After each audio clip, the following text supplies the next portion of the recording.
कभी गांव में कांग्रेसी नेता की भांति जाइए और वहां के ग्रामीणों से वार्तालाप कीजिए। दावा कीजिए कि मोदी सरकार कुछ प्रचलित भारतीय नागरिकों पर जासूसी कर रही है। पता है क्या होगा? ग्रामीण कहेंगे, अरे निकला बबुआ, किसी और को उल्लू बनाना। या फिर यह भी हो सकता है कि ये सब तुरंत वैसे ही भूल जाए जैसे आप उनकी दृष्टि से ओझल हो जाएं। नमस्कार, स्वागत है आपका टीएफआई पर, जो है भारत का सबसे बड़ा ऑल्टरनेट न्यूज मीडिया पोर्टल। और मैं अनिमेश पांडे आपको परिचित कराता हूं कि कैसे कांग्रेस के नेतृत्व में दिशाहीन विपक्ष एक बार फिर से पेगासस घोटाले का फटा हुआ ढोल पीट रही है, चाहे अंत में परिणाम नगण्य ही क्यों ना निकले। 2014 से ही विपक्ष के पास पीएम मोदी को घेरने हेतु कोई ठोस प्रमाण या अभियान नहीं है, लेकिन सबूत को लेकर उनकी लालसा किसी से नहीं छुपी है भैया। चाहे डिमोनेटाइजेशन से मिले लाभ का सबूत हो, जीएसटी से मिले लाभ का सबूत, सर्जिकल स्ट्राइक या फिर एयर स्ट्राइक का सबूत हो, विपक्ष कभी सबूत मांगने से पीछे नहीं हटी है। आपको लग रहा होगा कितनी सयानी विपक्ष है, हर गलत विषय पर सरकार को घेरने का साहस रखती है। नहीं, अरे तनिक रुको बंधु, स्मरण है किसने राफेल का फर्जी घोटाला बनाया था? यह वही विपक्ष है जिसने गलवान घाटी में हमारे सैनिकों के शौर्य तक पर प्रश्न चिन्ह लगाने से पूर्व एक बार नहीं सोचा था। अब एक बार फिर ये लोग पेगासस के झूठे घोटाले का राग अलापने सामने आए हैं ताकि इनके सोए हुए भाग जाग सकें और देश की जनता इन्हें भाव दे। लेकिन ये पेगासस घोटाला आखिर है किस चिड़िया का नाम? जुलाई में व्हाट्सएप के सीईओ विल कैथकार्ट ने ट्विटर पर एक लंबा थ्रेड पोस्ट साझा कर लिखा, एनएसओ कंपनी जो पेगासस मैलवेयर बनाती है उसके ऊपर प्रतिबंध लगाने की सख्त आवश्यकता है।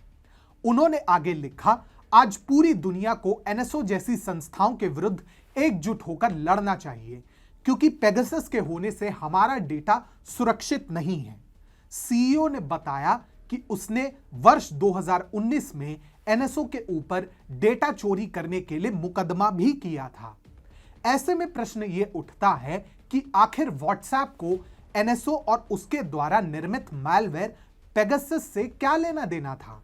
Pegasus spyware Israeli cyber intelligence firm NSO group द्वारा बनाया गया है, जो निगरानी का काम करता है। एनएसओ ग्रुप का दावा है कि इस फर्म का काम इसी तरह के जासूसी सॉफ्टवेयर बनाना है और इन्हें अपराध और आतंकवादी गतिविधियों को रोकने और लोगों के जीवन बचाने के एकमात्र उद्देश्य के लिए विभिन्न सरकारों की खुफिया एजेंसियों को बेचा जाता है। पेगासस एक ऐसा सॉफ्टवेयर है जो बिना किसी सहमति के आपके फोन तक पहुंच हासिल करने और व्यक्तिगत एवं संवेदनशील जानकारी इकट्ठा कर जासूसी करने वाले यूजर को देने के लिए बनाया गया है।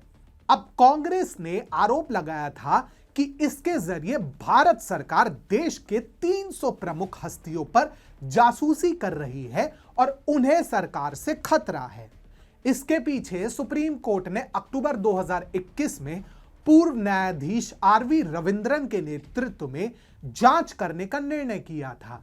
इसी कमेटी ने 2 जनवरी को उक्त नागरिकों को एक नोटिस जारी किया था, जिसमें उन्हें अपने मोबाइल यंत्रों को जमा करने का निर्देश दिया गया। लेकिन अब तक मात्र 2 लोग ही अपने दावे को सत्य सिद्ध करने के लिए अपने अपने मोबाइल को जमा करने के लिए सामने आए हैं। अभी कुछ ही हफ्तों पहले न्यूयॉर्क टाइम्स ने दावा किया था कि भारत के यूएन प्रतिनिधि सैयद अकबरुद्दीन ने पेगासस सॉफ्टवेयर के लिए मानवता को ताक पर रखने से पूर्व एक बार भी नहीं सोचा। न्यूयॉर्क टाइम्स की रिपोर्ट में कहा गया था कि जुलाई 2017 में भारतीय प्रधानमंत्री इजराइल की यात्रा करने वाले पहले राष्ट्रीय अध्यक्ष बने। एक लंबे समय तक भारत ने फिलिस्तीनी कारणों के प्रति प्रतिबद्धता की नीति को बनाए रखा और इजराइल के साथ अपने संबंध काफी ठंडे रखे। भारतीय प्रधानमंत्री की इजराइल यात्रा काफी सौहार्दपूर्ण थी, जो उनके और तत्कालीन इजरायली प्रधानमंत्री बेंजामिन नेतन्याहू के स्थानीय समुद्र तट पर नंगे पांव चलने के साथ पूरी दुनिया को दिखी भी। परंतु रिपोर्ट इतने पे नहीं रुकी। उन्होंने आगे यह भी लिखा था, अपने लाभ के लिए इजराइल की खोज और मुनाफे के लिए एनएसओ के अभियान के संयोजन ने भी शक्तिशाली जासूसी उपकरण को दुनिया भर में राष्ट्रवादी नेताओं की एक नई पीढ़ी के हाथों में रख दिया है। मानव अधिकारों पर संदिग्ध रिकॉर्ड के बावजूद पेगासस को पोलैंड, हंगरी और भारत के हाथों बेच दिया गया है। परंतु इनका झूठ एक दिन भी नहीं टिक पाया।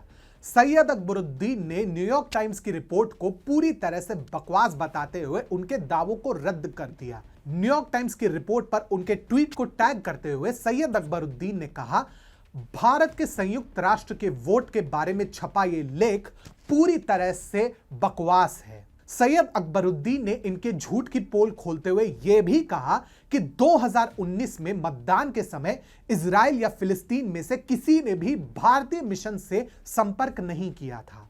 उन्होंने आगे कहा, यह एक फिलिस्तीनी एनजीओ का सामान्य मामला था और शुरू में सभी को इससे कोई समस्या नहीं थी। उस समय कई देश सामने आए और कहा कि उन्हें कुछ ऐसे संबंध मिले हैं जिन्हें एनजीओ ने प्रारंभिक प्रस्तुति के दौरान उजागर नहीं किया था।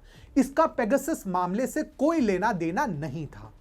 अकबरुद्दीन ने आगे तंज कसते हुए यह भी कहा, मैं काफी हैरान हूं कि द न्यूयॉर्क टाइम्स ने एक छोटे से एनजीओ पर एक वोट के मुद्दे को इतना उठाया है और इसे एक बड़ी कहानी से जोड़ा है।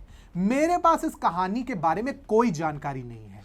मैं न्यूयॉर्क में तब एक स्थायी प्रतिनिधि था। ऐसे में जिस प्रकार से कांग्रेस समर्थित विपक्ष और उनके चाटुकारों की पोल सुप्रीम कोर्ट के नेतृत्व वाली कमेटी ने हाल ही में खोली है, उससे तो आगे चलकर शायद यही धारणा स्थापित होने वाली है कि जिस प्रकार से सरकार चलाने का तरीका होता है, उसी भांति विपक्ष में रहने का भी एक तरीका होता है। और कांग्रेस के नेतृत्व वाले वर्तमान विपक्ष को देखकर तो हम यही कहेंगे, बेटा तुमसे ना हो पाएगा।